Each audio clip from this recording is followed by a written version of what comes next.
Hola, bienvenidos al canal La Inteligencia Espiritual. Estamos saludando a todos los que nos escuchan por la plataforma de YouTube y también por la familia de podcast que sigue incrementándose. Gracias a Dios, que todo sea para la honra y para la gloria del Señor.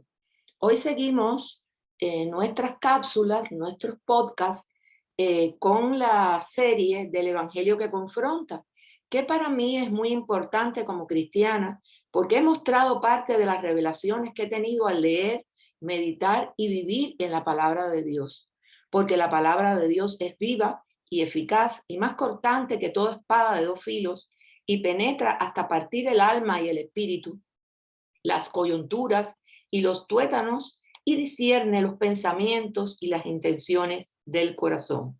Hebreos 4:12.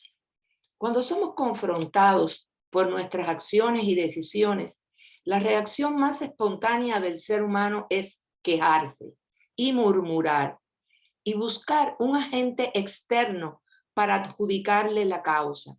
Y decimos, fue culpa tuya, no fue culpa mía, la culpa fue de la situación. Tal vez eso lo hemos heredado de nuestra naturaleza caída. Adán y Eva fueron grandes exponentes en el arte de la queja. Cuando Adán pecó y Dios lo confrontó, éste le respondió, la mujer que me diste por compañera me dio y yo comí. Y Eva, por su parte, dijo también, la serpiente me engañó y comí. Génesis 3, del 12 al 13. La queja es una actitud muy antigua y reiterada en la Biblia. Los israelitas habían sido sacados del dominio del imperio más grande del mundo en aquel momento de la historia. Habían sido testigos personales de las plagas que afligieron a los egipcios y que pasaron de largo al lado de los israelitas sin tocarlos. Con sus propias manos habían manchado de sangre los postes de sus puertas y habían oído después los lamentos de los lamentos de los egipcios al morir sus primogénitos. Habían andado entre elevados muros de agua que se dividieron en dos por orden de Moisés. Y luego vieron como esos mismos muros se habían desplomado sobre los ejércitos de Faraón. Comieron el pan que milagrosamente aparecía cada mañana y bebieron agua que surgía de una roca. ¿Qué otro pueblo tuvo mayor testimonio de que Dios estaba con ellos y de que usaría su poder incomparable para su beneficio? Tuvieron tantas cosas, pero vivían quejándose y murmurándose. Así lo vemos en estas porciones de la Biblia. Números 11. Aconteció que el pueblo se quejó a oídos de Jehová, y lo oyó Jehová y ardió su ira, y se encendió en ellos fuego de Jehová, y consumió uno de los extremos del campamento. Los israelitas son llamados murmuradores y rebeldes en este texto, número 17:10. El Señor le dijo a Moisés, vuelve a colocar la vara de Aarón frente al arca del pacto, para que sirva de advertencia a los rebeldes. Así terminarás con las quejas en contra mía y evitarás que mueran los israelitas. También en Éxodo 14, cuando los israelitas cruzan el Mar Rojo, y lo vemos en el versículo 11, y dijeron a Moisés, ¿no había sepulcros en Egipto que nos has sacado para que muramos en el desierto? ¿Por qué has hecho así con nosotros que nos has sacado de Egipto? ¿No es esto lo que te hablamos en Egipto diciendo, déjanos servir a los egipcios? Porque mejor nos fuera servir a los egipcios que morir nosotros en el desierto. Y Moisés dijo al pueblo, no temáis, estad firme y ved la salvación que Jehová hará hoy con vosotros, porque los egipcios que hoy habéis visto, nunca más para siempre los veréis. Jehová peleará por vosotros y vosotros estaréis tranquilos. Entonces Jehová dijo a Moisés, ¿por qué clamas a mí? Di a los hijos de Israel que marchen. Moisés también, por su parte, se queja e implora al Señor. Y así lo vemos en esta porción de la Biblia, Números 11, del 10 al 15. Entonces Moisés escuchó los lloriqueos de las familias a la entrada de sus carpas y el Señor se enfureció. Moisés también estaba muy molesto y le dijo al Señor, ¿por qué me tratas a mí, tu servidor, con tanta dureza? Ten misericordia de mí. ¿Qué hice para merecer la carga de todo este pueblo? ¿Acaso yo los engendré? ¿Los traje yo al mundo? ¿Por qué me dijiste que los llevara en mis brazos? como una madre a un bebé de pecho. ¿Cómo puedo llevarlos a la tierra que juraste dar a sus antepasados? ¿De dónde se supone que voy a conseguir carne para toda esta gente? No dejan de quejarse conmigo diciendo, danos carnes para comer. Solo no puedo soportar a todo este pueblo. La carga es demasiado pesada. Si esta es la manera como piensas tratarme, sería mejor que me mataras. Hazme ese favor y ahórrame esta miseria.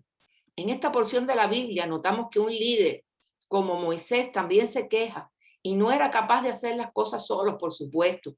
Necesitaba de colaboradores llenos del Espíritu Santo. Pero Pablo en 1 Corintios 10, 6, 11 nos advierte, mas estas cosas sucedieron como ejemplos para nosotros, para que no codiciemos cosas malas como ellos codiciaron.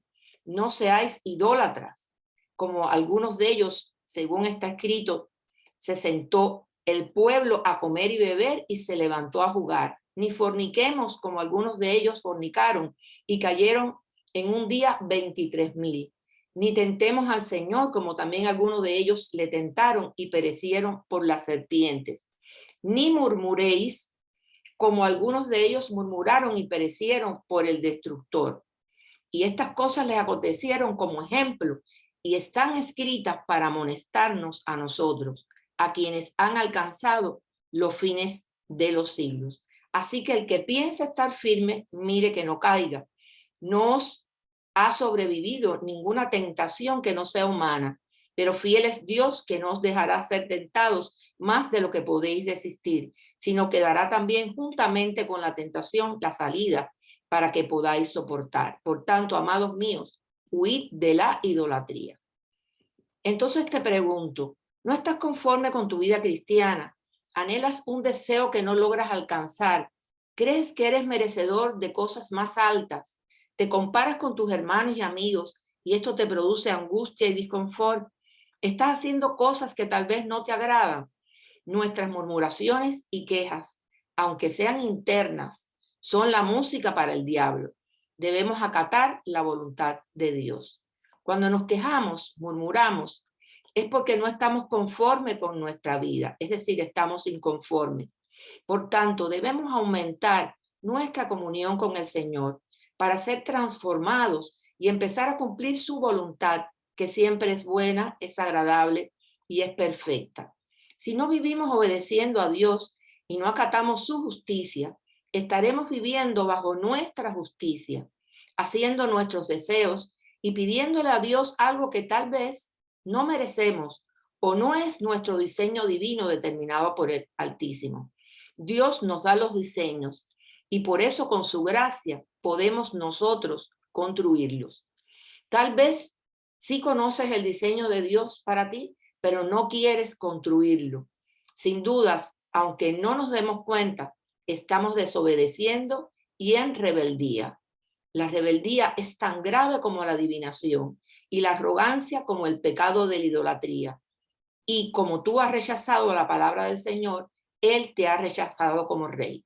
Primera de Samuel 15:23. O sea, si vivimos desobedeciendo, somos rebeldes. Toda desobediencia es rebeldía, y si esa desobediencia es hacia los principios de Dios, esa rebelión es como idolatría para Dios, algo que Él abomina. Entonces, ¿cuáles serían algunas claves para sentirnos satisfechos? Acepta el lugar que Dios ha reservado para ti en el cuerpo de Cristo.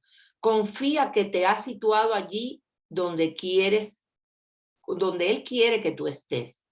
No te quejes ni murmures, eso te debilita, sobre todo si lo haces a causa de las dificultades que algunas están destinadas por Dios para que maduremos espiritualmente. Regocíjate, no olvides que el Señor es tu heredad, porque te ha dado a su Hijo y te ha dado la vida eterna. Por tanto, hermanos, no os quejéis unos contra otros, para que no seáis condenados. He aquí el juez está delante de la puerta. Santiago 5:9. Imitemos a David. En el Salmo 51:3, David le confiesa a Dios su pecado de rebelión y dice, porque yo reconozco mis rebeliones y mi pecado. Por tanto, reconozcamos nuestras rebeliones, nuestros pecados. Tenemos que arrepentirnos de manera auténtica y ponernos de acuerdo con Dios, o sea, aumentar la comunión con el Señor. Porque Dios es el que en vosotros produce así el querer como el hacer, por su buena voluntad. Haced todo sin murmuraciones y contiendas, para que seáis irreprensibles y sencillos, hijos de Dios sin mancha, en medio de una generación maligna y perversa, en medio de la cual resplandecéis como luminares en el mundo. Filipenses 2, del 3 al 15. Sería todo por hoy, pero siempre te invito a que si no has recibido al Señor o has perdido el primer amor, es decir, que ya no tienes el fervor y apasionado compromiso de antes, porque ha aparecido la rutina y la costumbre hacia el amor intenso que tenía el Señor, lo has perdido, pues tienes que hacer una reflexión sobre tu vida cristiana para rescatar ese deleite de su primer amor. Y te invito a que hagas conmigo esta oración escritural. Dice la palabra de Dios: y al que a mí viene no les rechazo, porque todo el que invoque el nombre del Señor será salvo. Romanos 10, 13. También dice que si confiesas con tu boca que Jesús es el Señor y creyeres en tu corazón que Dios lo levantó de los muertos, serás salvo. Porque con el corazón se cree para justicia, pero con la boca se confiesa para salvación. Romanos 10, del 9 al 10. Tras hacer esta oración podemos asumirnos como hijos de Dios, pero siempre te invito a que le entregues tu corazón y tu mente para que sean transformados por el divino y hermoso amor del Señor. Muchísimas gracias. Bendiciones de lo alto.